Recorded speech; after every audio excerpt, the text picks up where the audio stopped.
Question number 68, sir. Mantriji, question number 68 has been asked. It's laid on the table of the House. Right, supplementary one.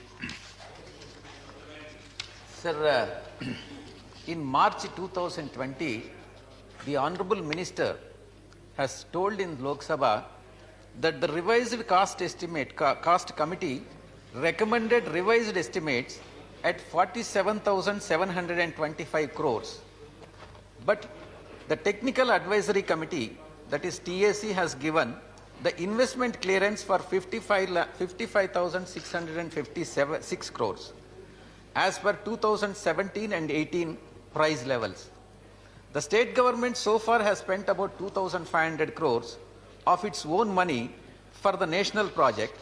But by when the minister, I would like to know from the minister, when is the ministry planning to approve the revised amount cleared by TAC? Right. Mantriji.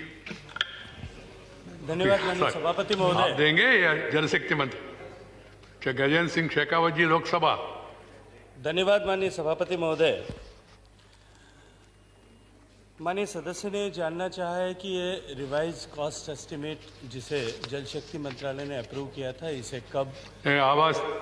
आवाज cut रहे। मैं बैठ के शेखावत जी, हाँ जी, you are taller, the mic is smaller, please sit down and then speak. माननीय सभापति महोदय, अभी आवाज आ रही है सब? हाँ प्लीज। माननीय सभापति महोदय, माननीय सदस्य ने जानना चाहा है कि रिवाइज कॉस्ट एस्टिमेट ने या कमेटी ने जो अनुशंसा की है उसे कब स्वीकार किया जाएगा। मैं माननीय सदस्य की जानकारी के लिए बताना चाहता हूं कि Andhra Pradesh reorganisation act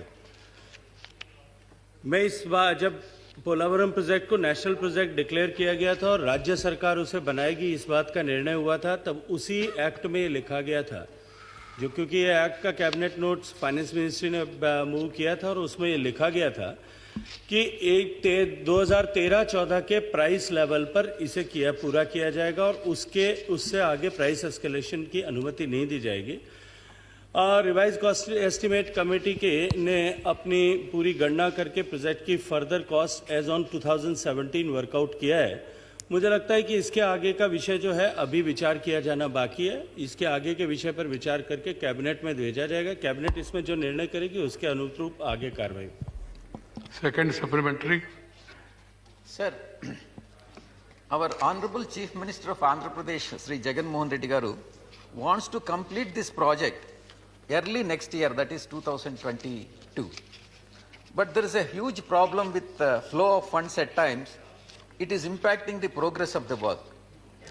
Sir, as suggested by our Honorable Chief Minister, why can't the ministry create a revolving fund at Polavaram Project Authority and money pooled by NABARD would be deposited in this fund and Government of Andhra Pradesh sends the project expenditure to PPA, Polavaram Project Authority, and after verification, the deposit that amount in the current account we opened in the name of the Polavaram project so that flow of funds would not be affected. मंत्री जी।